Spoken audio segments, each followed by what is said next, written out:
बिस्मिल्लाहिर्रहमानिर्रहीम। अस्सलाम वालेकुम dear students, this is Mohammad Tariq Shaheen. Second year की मैथ हमारी जारी है। Chapter number 5 linear inequalities and linear programming. Long के हवाले से इंपॉर्टेंट चैप्टर है। एटलीस्ट एक लॉन्ग का पार्ट इस चैप्टर में से ग्राफ के हवाले से, लीनियर इनइक्वालिटीज़ के सोल्यूशन के हवाले से हमेशा ऐड होता है एनुअल एग्जाम में। 5.1 एक्सरसाइज का क्वेश्चन नंबर 4 आज इस वीडियो के अंदर हम सॉल्व करेंगे। स्टेप बाय स्टेप तमाम क्वेश्चंस के मैं एक एक पार्ट आप लोग को चेक करा रहा हूँ, सॉल्व करवा रहा हूँ। बेसिक जो मेथड है, जो टेक्निक है सोल्यूशन फाइंड करने की या ग्राफ ड्रा करने की, through out the chapter same है। कुछ बातें हैं, पॉइंट्स हैं जो स्टेप बाय स्टेप हम आगे की तरफ जा रहे हैं। इसके अंदर देखें हमारे पास इनइक्वालिटीज़ जो हैं, 3 इनइक्वालिटीज़ गिवन है। हमारा पहला काम वही होता है कि एसोसिएटेड इक्वेशंस फाइंड करनी है। पहले मैं ग्राफ ड्रा कर लेता हूं, फिर जो एक एक्स्ट्रा काम जिसमें वो हमने इस क्वेश्चन के अंदर करना है वो कॉर्नर पॉइंट्स भी फाइंड करने हैं। स्टूडेंट्स पहले ज़रा हम इसकी ग्राफ की तरफ जाते हैं, फिर साथ में बता भी देता हूं कि कॉर्नर पॉइंट्स हमारे पास होते क्या है, उसको हम फाइंड कैसे करते हैं। लास्ट में जो इसका सोल्यूशन है गौर से ज़रा वीडियोज़ को, स्टेप को फॉलो कीजिएगा, देखिएगा। उम्मीद है ये बातें आप लोग को समझ आ जाएंगी। जो फर्स्ट इनइक्वालिटी है उसकी जो एसोसिएटेड इक्वेशन बनेगी हमारे पास, वो देख लें। हम क्या करते होते हैं एसोसिएटेड इक्वेशन में, सिंपली इनइक्वालिटी को हटा देते हैं, रिप्लेस कर देते हैं इक्वल के सिंबल के साथ। उसके बाद हम क्या करते हैं, एक्स इंटरसेप्ट फाइंड करते हैं। फॉर एक्स इंटरसेप्ट क्या करेंगे, फॉर एक्स इंटरसेप्ट हम पुट करते हैं y को 0 के इक्वल।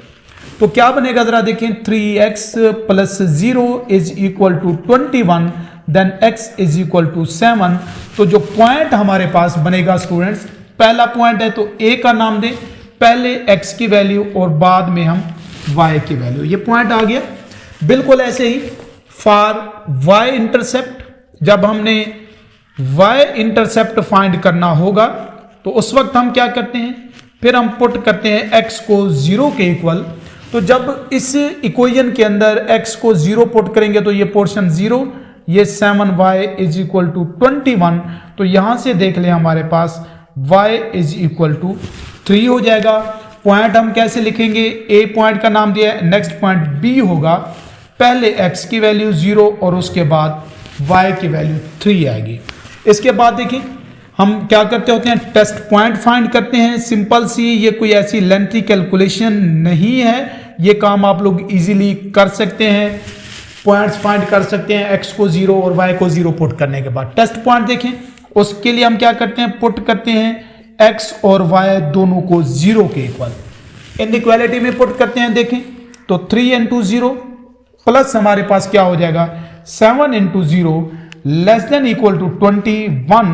तो देखें 0 लेस देन इक्वल टू 21 जो कि हमारे पास क्या है, ट्रू है। तो स्टूडेंट्स जब भी हमारे पास टेस्ट पॉइंट ट्रू होता है तो हम ओरिजिन वाली साइड को शेड करते हैं।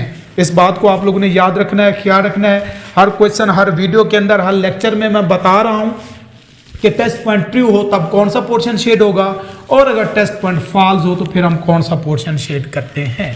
बिल्कुल इसी तरह से नेक्स्ट अब देखिए हमारे पास एसोसिएटेड इक्वेशन हम लिखते हैं for 2 associated equation for 2।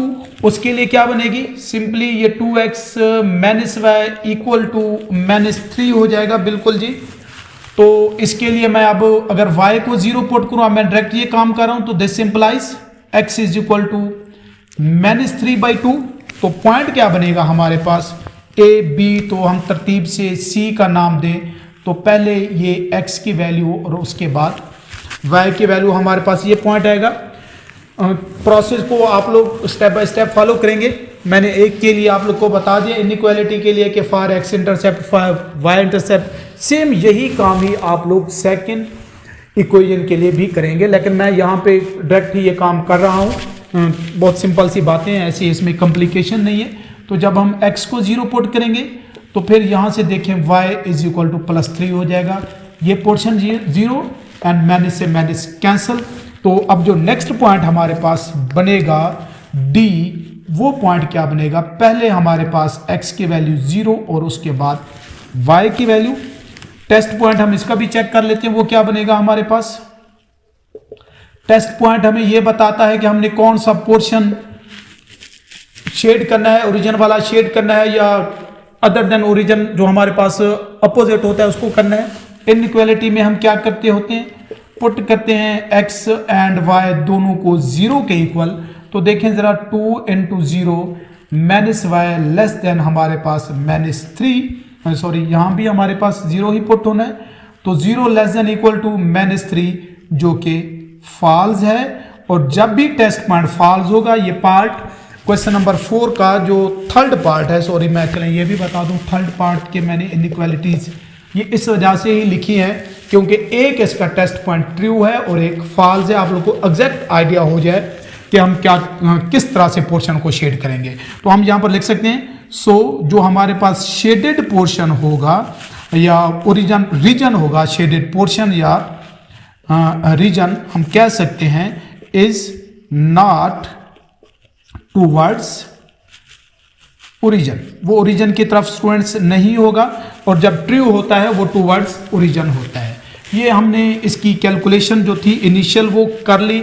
Graph की तरफ आए जरा, प्लेन ही हम इस तरह से सिंपली ड्रा कर लेंगे। ये स्ट्रेट लाइंस दो जो हम आप एक दूसरे को परपेंडिकुलरिटी या 90 के एंगल पे कट करते हैं। तब देखिए हमारा काम क्या है, फर्स्ट जो हमारे पास पॉइंट है 7 एंड 0 और x इंटरसेप्ट 7 से बड़ा किसी भी पॉइंट में, जितने 4 पॉइंट्स हमारे पास हैं उनमें नहीं है, तो इसलिए इसको मैं यहाँ पर लूँगा क्योंकि इसके बाद हमें और कोई पॉइंट चाहिए नहीं जो हमें बाद में इसके आगे लेना पड़े। तो 7 एंड 0 ए पॉइंट ले लिया।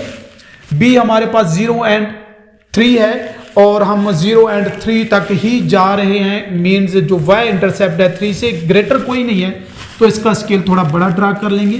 तो ये हमारे पास b 0 एंड ये 3 हो जाएगा। पहली बात हमारा काम क्या होता है ज़रा ख्याल रखेंगे आप लोग इसको इस तरह से, ये मे भी थोड़ी सी आप लोग को लग रहा हो कि टेढ़ी लाइन है, लेकिन आप लोग स्केल से स्ट्रेट लाइन ही ड्रा करेंगे। टेस्ट पॉइंट स्टूडेंट्स इसका ट्रू है तो इसकी ओरिजिन वाली साइड ये पूरा पोर्शन शेड होगा अगर ये सिंगल लाइन होती। लेकिन हमने एज अ कंबाइन इसका सोल्यूशन दूसरी लाइन भी हमारे पास मौजूद है। वो क्या है, पॉइंट उसका c -3/2 है, मीन्स नेगेटिव नंबर है, नेगेटिव x इंटरसेप्ट है तो लेफ्ट साइड पर आएगा, वो हमारे पास यहाँ पर कहीं पर होगा। हम इसके मुताबिक ही स्केल को ज़रा एडजस्ट करेंगे क्योंकि हम लास्ट में 7 ले चुके हैं, तो हमें आइडिया होना चाहिए कि हमारे पास जो नंबर 1 है या 2 3 स्पेस में कितना बनेगा। तो तकरीबन c जो हमारे पास पॉइंट है वो यहाँ पर, आप लोग भी बिल्कुल इस तरह से स्केल को एडजस्ट करेंगे, अंदाजे से ले सकते हैं। ग्राफ एग्जैक्ट नंबर उसके सॉरी लाइंस ड्रा करने की आप लोग को बिल्कुल ज़रूरत नहीं है, बस ग्राफ जो है देखने में क्लियर होना चाहिए। स्केल जो है ऑलमोस्ट इक्वली स्पेस आप जो वैल्यूज ले रहे हैं उन्हें पुट करना है। इसके बाद देखिए हमारे पास 0 एंड 3 है, सेम वही नंबर, सेम वही बात एज इट इज आ रहा है हमारे पास। डी पॉइंट बी भी हमारे पास स्टूडेंट्स वही है और डी पॉइंट भी सेम वही है, तो ये एक्चुअली इसको बी का नाम दे दें या मैं डी का भी सेम वही है, बिकॉज वो भी हमारे पास 0 एंड 3 ही आया है। तो इन पॉइंट्स को भी हम क्या करते हैं, स्ट्रेट लाइन से ही फुट की मदद से आप लोग ड्रा करेंगे जो दोनों में से इस तरह से पास हूँ। लेकिन जो आप लोगों ने जिस बात का ख्याल रखना है, इसका जो टेस्ट पॉइंट है वो फॉल्स है, तो अगर ये अकेली लाइन होती ये पूरा पोर्शन शेड होता। ये अब लाइन आ गई है तो हम इसकी वजह से ओरिजिन की तरफ नहीं जा सकते, ये पोर्शन हमारे पास स्टूडेंट्स शेड होगा, ये पूरे वाला इस तरह से अगर देखा जाए। लेकिन सबसे अहम बात जिसका आप लोगों ने ख्याल रखना है वो ये है कि हमारे पास नॉन नेगेटिविटी भी मौजूद है, means y greater than equal to 0 है। y greater than equal to 0 means positive है, तो हम इस लाइन से नीचे भी नहीं जा सकते। अगर हम इस लाइन से नीचे इस साइड पर आएंगे तो y जो है वो लेस देन 0 हो जाएगा। तो इसलिए इन तीनों इनइक्वालिटी का जो कंबाइन ग्राफ बनेगा, मैं फिर से रिपीट कर देता हूं, इसका टेस्ट पॉइंट ट्रू है, ये पूरा पोर्शन शेड, लेकिन दरमियान में अब ये लाइन आ गई, अब इसकी वजह से हम इधर नहीं आ सकते, और जब y greater than equal to 0 है तो उसकी वजह से हम इस लाइन से भी नीचे नहीं जा सकते। तो जो हमारा शेडेड पोर्शन होगा स्टूडेंट्स, अगर मैं इसको थोड़ा सा, ये लाइंस आप लोग जितनी लेंथी स्ट्रेट लाइंस हैं खींच सकते हैं, बिकॉज हमारे पास प्लेन जो है इसको जिस तरफ जितना मर्जी बढ़ाना चाहे हम बढ़ा सकते हैं, इसकी लिमिट नहीं होती। तो ये पोर्शन हमारे पास क्या होगा स्टूडेंट्स, शेड होगा। ख्याल रखना है इस लाइन से हम नीचे नहीं आएंगे, इधर से टेस्ट पॉइंट फॉल्स होने की वजह से इसका हम इधर नहीं जा सकते, और इसका टेस्ट पॉइंट ट्रू होने की वजह से हम ऊपर नहीं जा सकते। दोनों को आप अगर देख लें, जो हमारे पास जो कंबाइन अब पोर्शन बन रहा है, जो शेडेड पोर्शन है जिसको हम सोल्यूशन रीजन भी कहते हैं, वो क्या है, ये हमारे पास सोल्यूशन रीजन है। इस सोल्यूशन रीजन के जो कॉर्नर हैं, इस सोल्यूशन रीजन में जहां पर दो बाउंड्री लाइंस एक दूसरे को इंटरसेक्ट कर रही हैं, मैं फिर रिपीट कर रहा हूं, क्या है हमारे पास क्या हमारे पास मैं बताना चाह रहा हूं कि कॉर्नर पॉइंट्स हमारे पास क्या है। कॉर्नर पॉइंट्स जो इसके लिए हमने फाइंड करने हैं वो क्या है हमारे पास, वो एक्चुअली हमारे पास क्या है, पॉइंट ऑफ इंटरसेक्शन। अगर मैं इसकी डेफिनेशन लिख दूं, point of intersection of two boundary lines, दो जो बाउंड्री लाइंस हैं हमारे पास, उनका जो पॉइंट ऑफ इंटरसेक्शन होगा ऑफ टू बाउंड्री लाइंस, वो भी किसकी, ऑफ सॉल्यूशन रीजन। जो सॉल्यूशन रीजन है उसकी जो हमारे पास, उसके अंदर जो बाउंड्री लाइन जो एक दूसरे को हमारे पास क्या कर रही हैं, हम कहते हैं इंटरसेक्ट कर रही हैं, वो वाला पॉइंट जो है वो कॉर्नर पॉइंट कहलाता है। अब जरा ख्याल रखिएगा, कॉर्नर पॉइंट तो हमारे पास ये भी कॉर्नर है, यहां पर भी इंटरसेक्ट कर रही हैं, लेकिन सॉल्यूशन रीजन में हमने देखना है, सॉल्यूशन रीजन ये है उस पर जो दो बाउंड्री लाइंस इंटरसेक्ट कर रही हैं, एक दूसरे को कट कर रही हैं, वो वाला पॉइंट जो है हमारे पास क्या कहलाता है, कॉर्नर पॉइंट कहलाता है। और इस क्वेश्चन के अंदर सिर्फ यही नई बात थी, बाकी ऑलमोस्ट ग्राफ भी वैसे, शेड भी वही मेथड, सिर्फ नई बात यह है कि कॉर्नर पॉइंट्स होते क्या हैं और हमने उसको फाइंड भी करना है। तो जो इसके अंदर हमारे पास कॉर्नर पॉइंट्स बन रहे हैं स्टूडेंट्स, वो क्या हैं कॉर्नर पॉइंट्स, वो मैं लिख दूं, डेफिनेशन आप लोग को बता दी। कॉर्नर पॉइंट्स क्या हैं सॉल्यूशन रीजन में, एक हमारे पास ये C -3/2 and 0, और दूसरा हमारे पास B या D सेम ही है, वो हमारे पास क्या है 0 and 3। ये इसके रिक्वायर्ड कॉर्नर पॉइंट्स हैं। मैं उम्मीद करता हूँ कॉर्नर पॉइंट्स के हवाले से और इनइक्वालिटीज़ के सॉल्यूशन के हवाले से मेरी ये वीडियो, ये लेक्चर आप लोग को समझ आया होगा। नेक्स्ट वीडियो के साथ क्वेश्चन नंबर 5.1 एक्सरसाइज का इंशाल्लाह उसके साथ इसी चैनल पे फिर हाजिर हूँगा। तब तक के लिए अल्लाह हाफिज़।